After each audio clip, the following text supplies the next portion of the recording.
you can understand the concept of unguided medium. In unguided transmission medium, the data are transmitted using signals and the data can be transmitted over a large distance.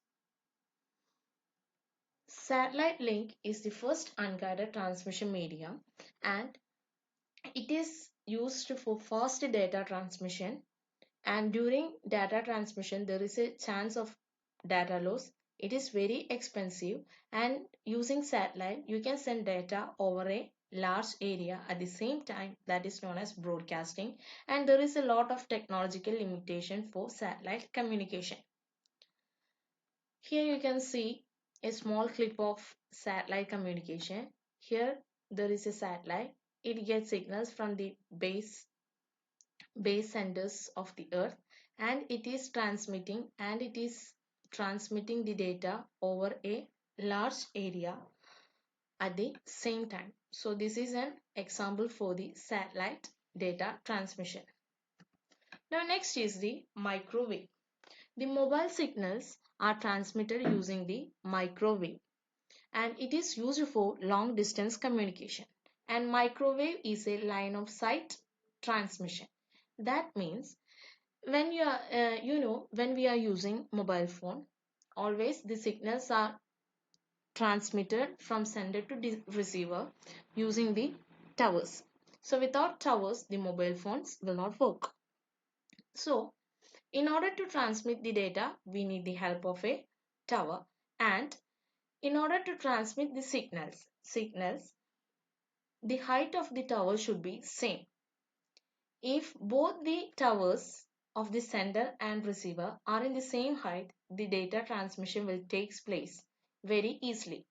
If in between any buildings or any trees comes, means when the signals strikes on that building or tree, the signals get lost. So in microwave data transmission, line of sight should be there. And next is mobile signals are carried by microwave. It is unidirectional.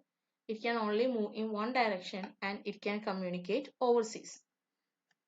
And it is an insecure communication. There is chance of data loss. It is expensive and it is easily susceptible to weather effects.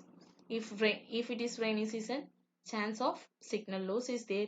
If it is windy, there is a chance of signal loss, and if you are in hilly areas it is difficult to contact using mobile phone.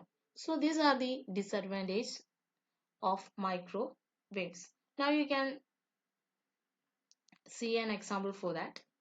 Now consider this as the tower and it is sending the signal. So it is these two towers are having same height, that means it is in the line of sight, so the signal will reach at the destination smoothly. Now you can see there is a small disturbance in between the towers, and if it touches the tower disturbance, the signal get lost. That's why the mobile phone towers are always built on the top of buildings, so there will be no disturbance between the towers. So this is all about the microwave transmission. Now next is the radio waves. The radio wave uses radio signals for the data transmission. It is omnidirectional. That means the radio waves can travel in all directions, and the radio waves can be used in hilly areas because it can divert its signals. That means it can bend the signals, and the communication is very easy, but it is susceptible to weather effects, and there is a chance of signal loss. So the communication is insecure. Now you can see an example. Here we are sending, here is an example to send the radio waves over a hilly area. Now you can see that the signals can bend and moves over the hills. So radio wave can be used to transmit signals over the hilly areas. So this is all about the radio wave transmission. Now next is the infrared. It is used for short distance communication. The communication will be secured and the data is transmitted in the form of light. we know that because we all are using TV and remotes. In remote, in order to control the channels, there is an infrared. Based on that, we are changing the channels. So the real-time example is the TV and its remote.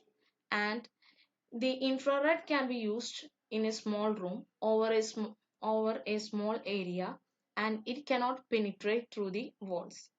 So these all are about the unguided transmission media.